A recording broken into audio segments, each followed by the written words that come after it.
Give it up for Kevin. Thank you. Listen, bless the mic, I've got a confession to make. I came in here and the first thing I did was I accidentally went into the women's toilets. There was a woman in there, she gave me a look like, this toilet is for women. And I was thinking, okay, I'm sorry you don't believe in gender equality. Okay? Now, let me ask you a question here. Does anyone love Jesus? Yeah. Well, let me hear you. Do you love Jesus? Yeah. All right, see, I don't always get a good response to that question. Right? I do a lot of secular shows.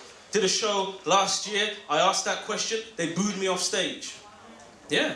And I said, right, no more gigs in mosques.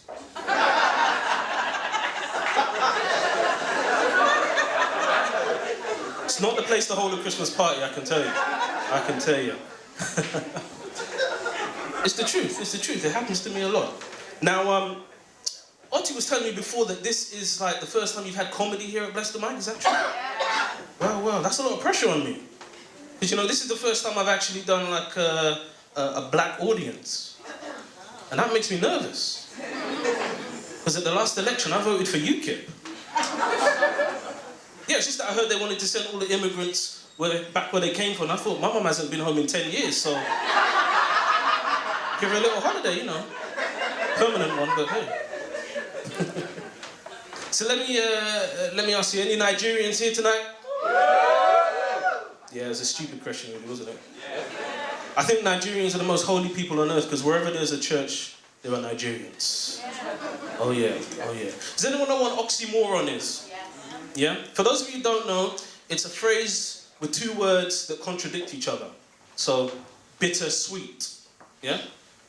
Awfully good, or Nigerian atheist. Just doesn't happen, does it? Just doesn't happen. So for the Nigerians in the room, let me just say, David Cameron. Yeah, boo. Yeah, exactly. What was it he called Nigeria? Fantastically corrupt? Man. Some Nigerians were upset about that. They were. But a spokesperson from the Nigerian government said, considering the way the Western media normally portrays Africa, I'm just happy he said Nigeria and fantastic in the same sentence. It's true, you know it's true. Because normally when you see a white person on TV talking about Africa, they're normally surrounded by starving children in a dusty village, yeah? Completely forgetting the fact that there are starving children over here in dusty villages, such as Hackney.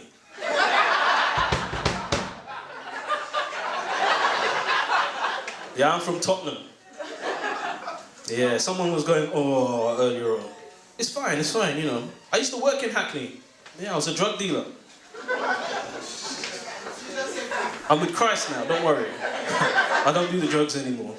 I moved to Tottenham 2011, the day that the riot started. Can you believe that? The day that the riot started, I moved to Tottenham, which you can imagine was extremely stressful for me. But on the other hand, it was very good with furnishing my house. Don't judge me. Any Ghanaians here? Yeah. One Ghanaian. It's the same at every show. The Nigerians just take over. You know, every time I try to write some material for the people of Ghana, the good people of Ghana, I get a call from a Nigerian going, don't waste your time on them. They are not funny. I tell you. Now, I want to tell you something about my family, about my mum. My mum is pro-black, but she is aggressively pro-black, right? She doesn't like the fact that I call one of my sons Elliot, because she says it's not an African enough name. And this is a woman who called her son Kevin.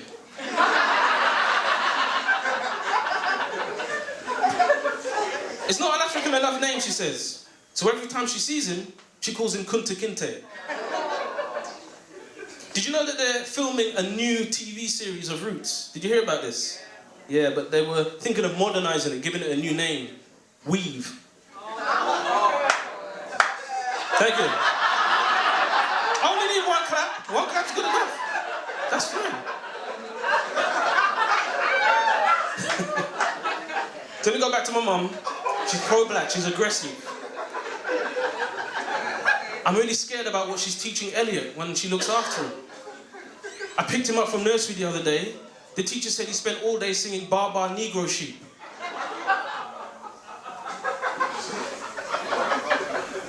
Instead of 3 bags of wool, he had 3 bags of cotton. Yeah. You know the bit that goes, 1 for the master, 1 for the slave, 1 for the... He changed the word master to oppressor. This is what my mum's teaching me.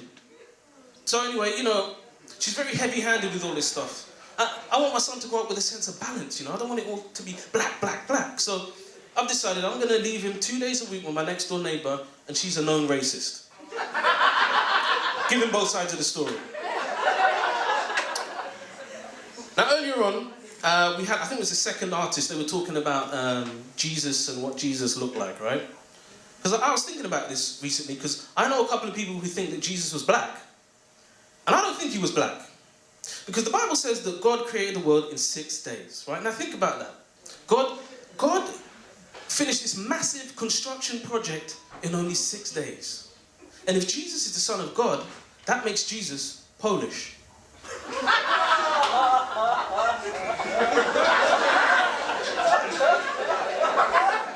Listen, a Polish builder can build anything in 6 days.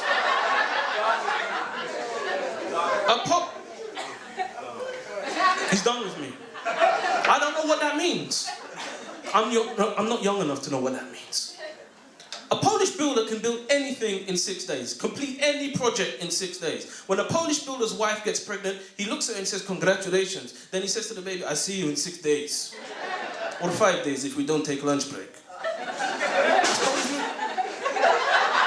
Thank you. Probably making it sound funnier than it actually is. Now see, I don't think Jesus was black because we all know how black people struggle to get places on time. Do we not? So if Jesus was black, we'd all be Jewish because we'd still be waiting for the Messiah to turn up. We'd be like, hey, Rabbi Femi, any news on the Messiah? Ask me next week. Can't you see I'm eating my microwave jollof rice here? It's kosher. Yeah. Thank you, man. So I'm going to end with this. I entered a BBC comedy competition recently. My wife said, oh, come on, it's the BBC. You know what they're like. You're only going to give it to some white guy with glasses and a beard. And I said, really? Well, I'm only 1 step away.